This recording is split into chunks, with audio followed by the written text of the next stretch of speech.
first match there in the ladies, also later in the card with Yoshinobu Kanai. You wonder, has there been a drop-off in the quality? Has there been a drop-off in the level when they've been absent from the sport for as long as they have? We find out tonight. I mean, I really believe, looking, if you want aesthetic, okay? To me, Irina Galakaya hasn't missed a beat. She looks in shape. I haven't seen a good shape, but for me, it wasn't. But she didn't look all crazy. Listen, I mean, I love you. My God, I spent some of the best matches of my life.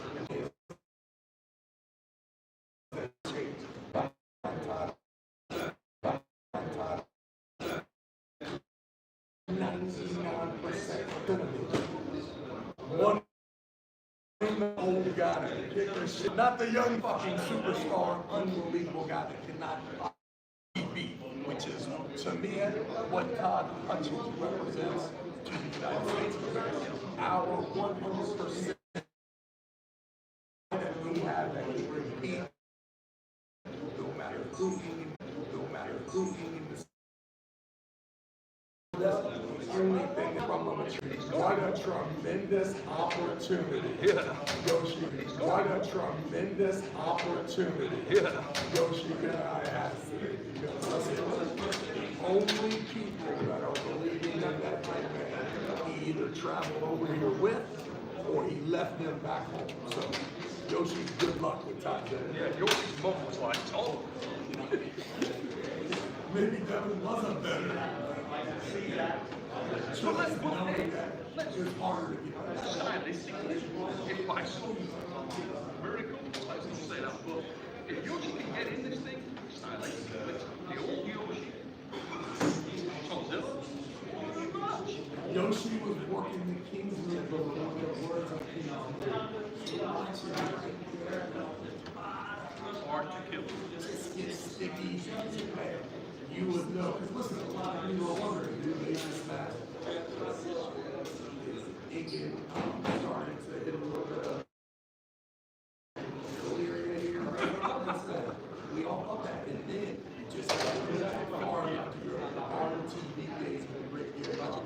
And you'll see sometimes where when John was as good as he ever was. There was a sticky moment there, Coach Ray. There was a sticky moment with Yoshi. We can see it tonight. The match is not even however, Yoshi can win.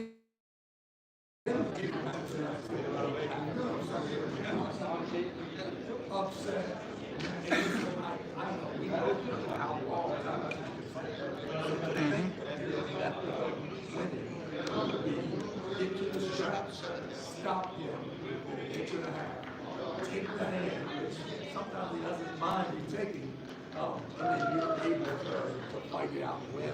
Listen, that's definitely a check for the boxing.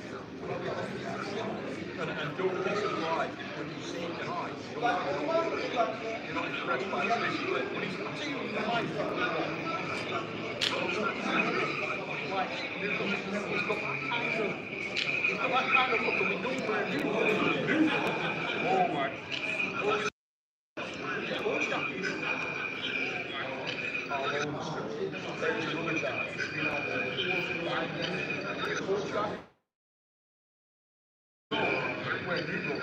Just seeing you go fresh out of man's just on the rise. Just seeing him fresh out and he's on home ground.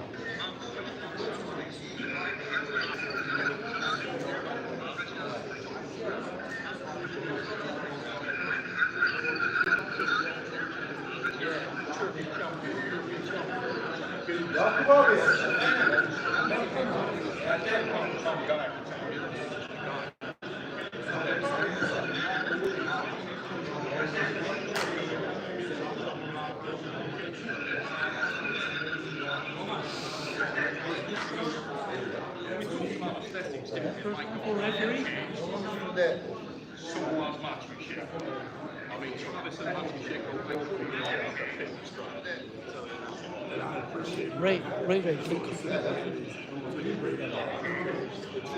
It says it's on, but somehow our microphones are not catching the audio.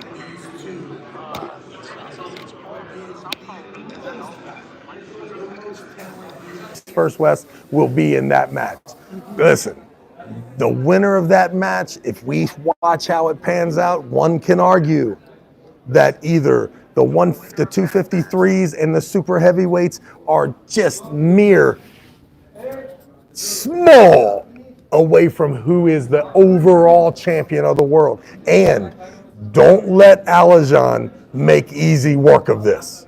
Because if he does, listen, I'm not saying we need to grab that gauntlet, golden handle, whatever the name of this thing, rip it right off Artem Morozov's hand and hand it to Alajan. Because listen, our eyes tell us that Medashenko is close to that level, really, really close, depending on how you choose to digest the King of the Table match that you can watch from just some merely months ago. So Alajan has an opportunity to either make this match amazing and him win and have clarity in the left-handed group that there are weight classes for a reason, or he could tonight erase any doubt of maybe who the best left-handed arm wrestler in the entire world is. And if that guy is making a weight class, ladies and gentlemen, he's already the best if you throw that criteria in there.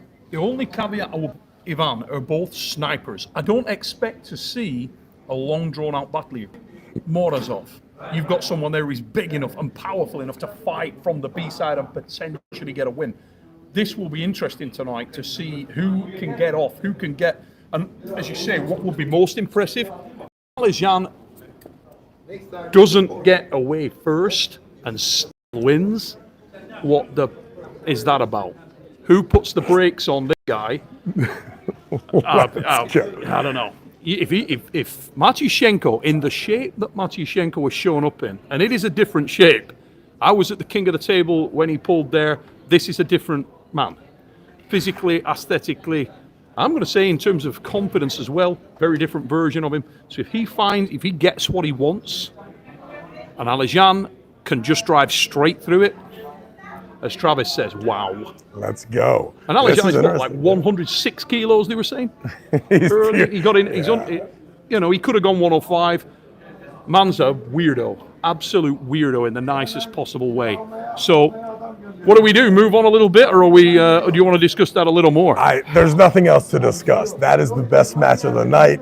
We will see, and we are going to draw a tremendous amount of conclusions from that match, not of weight classes in the left-handed division, but who the absolute best guy in the world is. Yeah, there's no way you could have saw this happening. It's impossible. We agree. Listen, we go to the main event. This guy still went through it.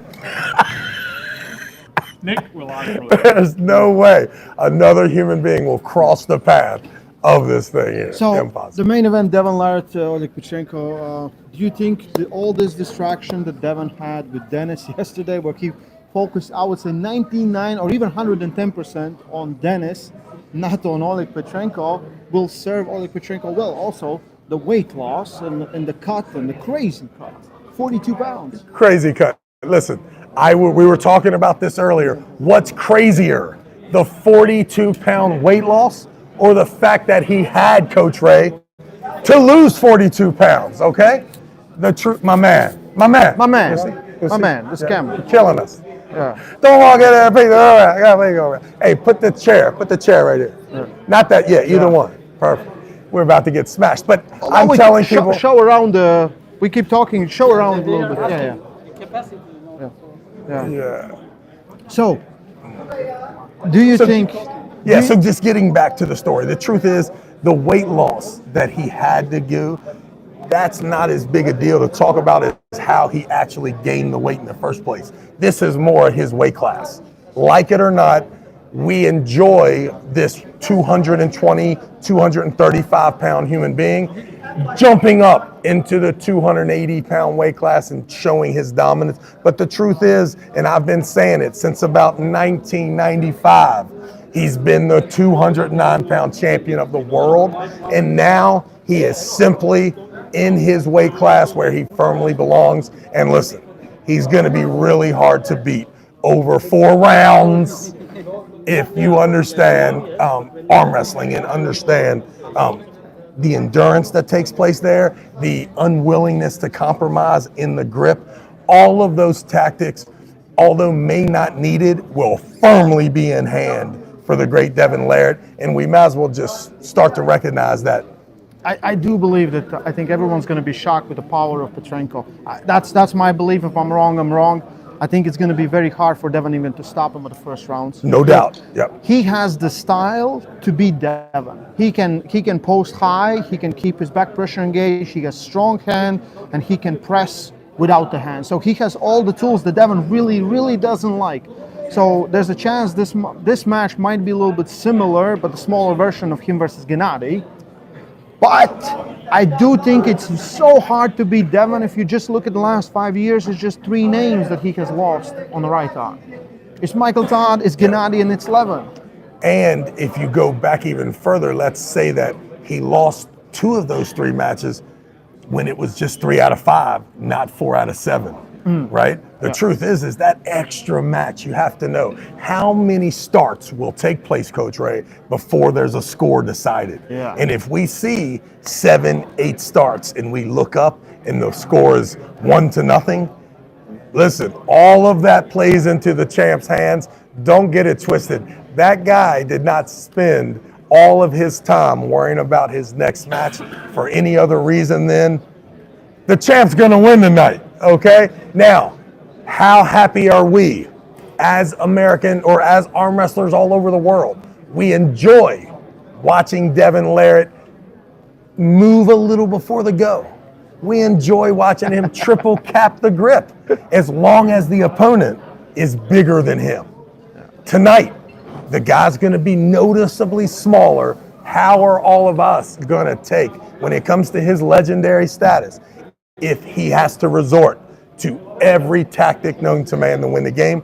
And if you ask me, winning for Oleg Petrenkov, listen, there is no bigger win in this world than when you crack and win against Devin Laird. So listen, if he is able to do that 4 times, then he deserves all the bells and whistles, the status that belongs to any human being that is able to do that. But if he is also just able to make Devin resort to every underhanded tactic known to man, that is also, in my mind, shows you how absolutely deep the East vs. West is and how amazing Oleg Petrenko is. And listen, Oleg Petrenko's just getting started. He can be better 5 years from now, depending on the situation.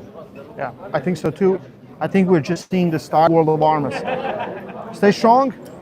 Love arm wrestling. Appreciate you guys. All right, we did it. Yep.